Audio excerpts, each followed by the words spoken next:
Welcome back to Star Wars Celebration. We only have 2 episodes left in Mandalorian Season 3. You're already hard at work on Season 4, I know, and more parts of the Star Wars universe as well.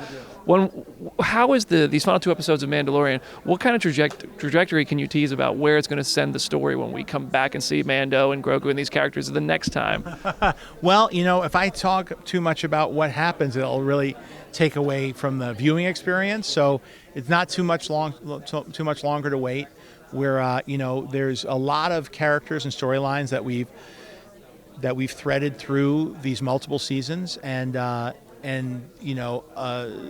some characters return, some characters are resolved, but there's been everybody's been coming in at different angles, and it's all kind of culminating as they have set out to return to Mandalore. So that's so we've been building this for quite some time, and I'll tell you, I'm really happy with how it came out, and the fun part now is seeing how everybody goes on the ride with us. How do you go about casting and introducing and handling a character that is so important to a lot of people? Well, Thrawn is an interesting character because it's one of those characters that started off in literature, but was such an effective character that Dave and George Lucas folded him into the animated series. So it was one of those characters that had such impact that he crossed over. And much the same way, there's an opportunity to cross characters like him over into live action as well. But there's an expectation. It's different than launching a new character where there's no expectation, because people in their mind have a sense of what that might be. But fortunately, Dave Filoni has been in this territory before. He has strong opinions about how he connects with the character, and certainly the fans do as well. So I think there's just rest assured there's a lot of thought and discussion put into all these decisions, because there's so many different angles to look at it from. Dave, welcome back to Star Wars Celebration. It's so fun to see how you get more and more involved with so many pieces of the Star Wars universe every time we talk. Now you have a movie. I mean, listen, it's no secret. Star Wars fans, we want to see your fingerprints on everything. We love what you do. Well, within reason, I think. Sure. I think that it's like anything. You don't want it to be only the Sith deal in absolutes. I like to learn from other people, and hopefully guide them as best I can with what I've learned. But when you look at the type of filmmakers we have now working on Star Wars, all the episodic directors I've been privileged to work with, you're just completely absorbing information all the time. I don't think it would be good if it was just solely what I was doing. I think it's great that we have other things. I'm watching Andor, and what Tony achieved, I think is just so amazing.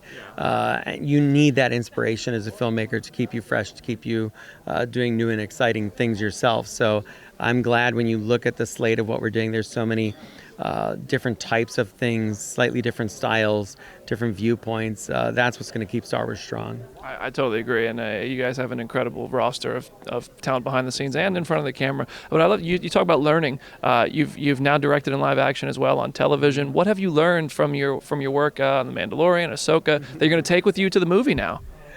All the lessons that George taught me are true. That's what I've learned. Oh, yeah. I still apply the same things that he taught me in Clone Wars. Definitely, it's interesting. I always use the word concrete.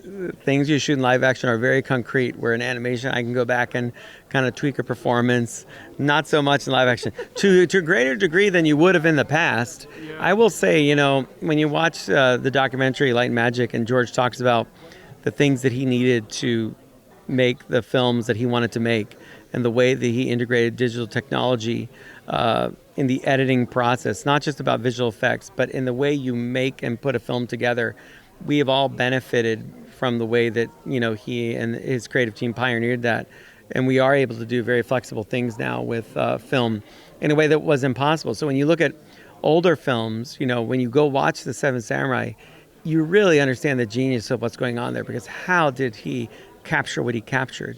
It makes you appreciate older films and the details that they would pay attention to, that they had to just get right on the day in the moment.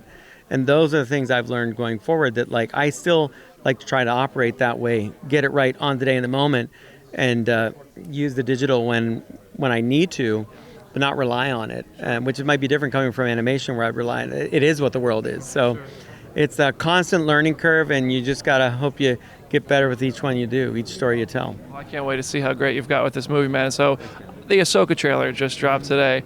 I think I saw Thrawn in there. I think so, huh? I think so. Hypothetically, closely. if that were true, how do you go about casting a character we've seen in animation that could, play a big role in what we're seeing on Disney Plus? It's something I've done several times now, is have an animation character make a jump.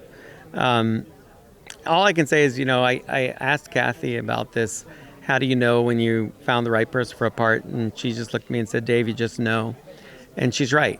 Every time I've leaned into that process and gone through a bunch of auditions, there's always one person that stands out. And what's maybe notable for people is a lot of times, John and I don't do that together. We'll do it separately. And we like to do that because we like to see if we come up with the same person. And we have an amazing record of accuracy together to be connect and say this is the person. What's really telling is, these are characters, in a lot of cases, animation that I created, so I know them really well. But then I also like to get John's point of view, because he's a person that, he's seen it, but he doesn't know it in detail, but he'll know what I think is important about the character. And so when we bring that together, I think we've got a really good target for, yes, that's the person, and away we go.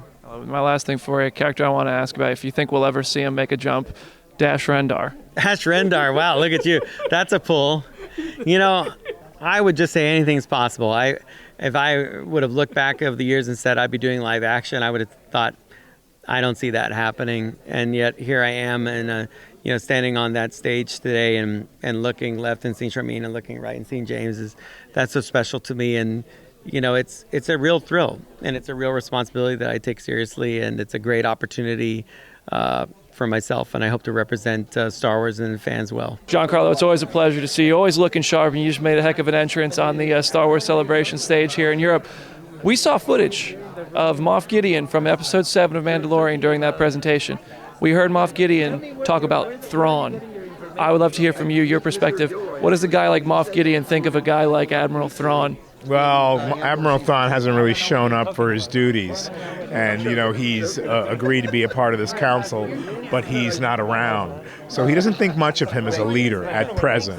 Moff Gideon is fearless, and of course there's a danger coming to any meeting like this, but Moff is not afraid of that, and he has some tricks up his sleeve in regard to that as well. You say he's fearless. That's a great point, because we've seen Moff Gideon win, we've seen him lose, and he's always cooking something. He's always trying to come back. Where is Moff Gideon right now? What is his number one priority, in your opinion, when we see him again? Well, his number one priority is to really move forward his agenda, which you don't know what that is yet. I tried. Yeah, I know. You tried hard.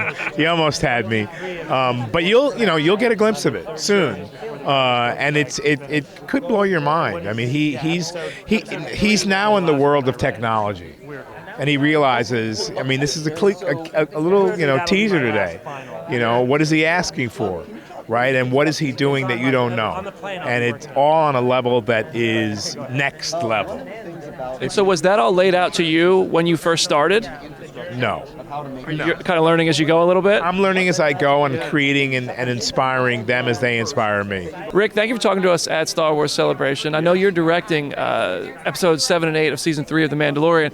You've got plenty of episodes under your belt now, and you're an executive producer this season. I'd love to hear about, did you get to flex new muscles? I know you can't give us story points, but what kind of new stuff did you get to do, maybe because the characters evolved, or you as a director have evolved with these next 2 episodes we're about to see? Yeah, I mean, it's been incredible to be a part of the show since episode 2, and I've been with it each season since, and in some ways my sort of working relationship with Don and Dave, which has always been very collaborative, each season has sort of grown, and I think there's been a trust that's formed with the small crew of people who have who've sort of told stories in this world, and certainly have written in the world too. So it was great to get to this point, and I do think that there were certainly things that more for me to flex. There's certainly been a bigger season. The last 2 episodes certainly were a lot in terms of just logistics and getting it together, but fun, just incredibly fun. And so it's been a great experience to work with John Favreau, who is one of the most talented, gifted filmmakers of our generation, and certainly to be able to have him as a friend and collaborator has been great. And I've certainly grown as a filmmaker just being a part of that creative group of him and Dave Filoni. It's been amazing. Yeah. What you guys do on this show is incredible, and I can't wait to see what you have cooked up for us in these final 2 episodes of season 3. We saw some footage from episode 7 today.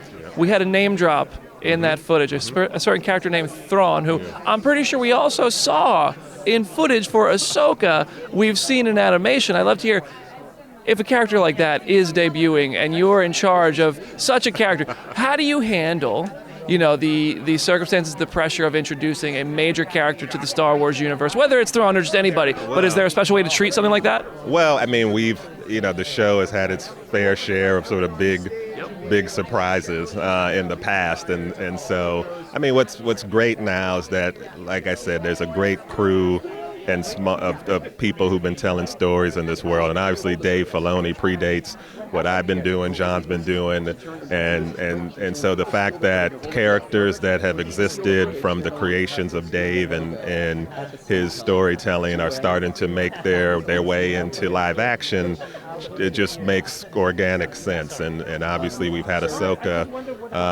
as kind of one of the first sort of introductions that way. So.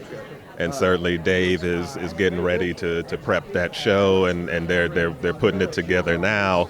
So yes, I think there'll be a lot of characters that have been in his brain, and he's been putting out there in the world of animation, which will make their way into the world of live action. Emily, so good to see you. The Armorer has some new friends this year. Finally. She's been lonely. It's kind of a choice, though. Yeah, it's true. Okay. It's true. Shouldn't be friends. But friends means maybe some evolution for the character. It's really fun to see you get to explore this character, add some depth to her. In your perspective, where's she at now? What does she think of the developments of this Mandalorian, the clan that's building around her? Well, I think she's seen that, as she says to Bo, that the Mandalorians have been divided. And that perhaps the only way to get them working together again is to start questioning some of the rules that they've been adhering to. And so I love that she is willing to say, look, even some of the things that I've thought were unquestionable, I'm willing to take a step back and say there's room for other interpretations, there's room for other people at the table. And I'm personally happy to wear my helmet, but maybe not everybody else has to. And I think that takes a big person to be able to say that, Absolutely. And, okay, so I do have to ask, when you find out that you're in a scene where you're creating a piece of armor for little Grogu, come on, what was your reaction to that scene? What was it like to kind of work with the little guy on set? And are you ever going to make him a full-on helmet? Are we going to see... some ears poking out of a Mando helmet? So many things I have to say about this. Okay, first of all, I was very worried I thought that bling that I was making him, I thought it sort of looked like a medallion, like a gangsta medallion. I was like, it's huge for him too. It's like a Flavor Flav clock. Yeah, I was like, if he was really wearing this, he would just keep falling over all the time. It's ridiculous. But it's cool. It's still, Very cool. It gives him street cred.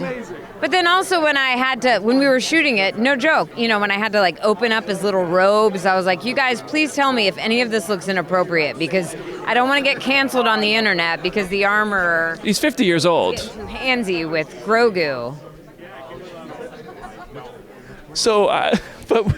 They're really moving the child on set in front of you. Are you actually working with the animatronic creature right there in front of you? What is that like? Do they have somebody making noises back to you for when Grogu makes his little squeaks? Dude, the masterful people who control him are constantly interacting with us and reminding us that we're complete idiots for interacting with him, because you forget that it's a puppet.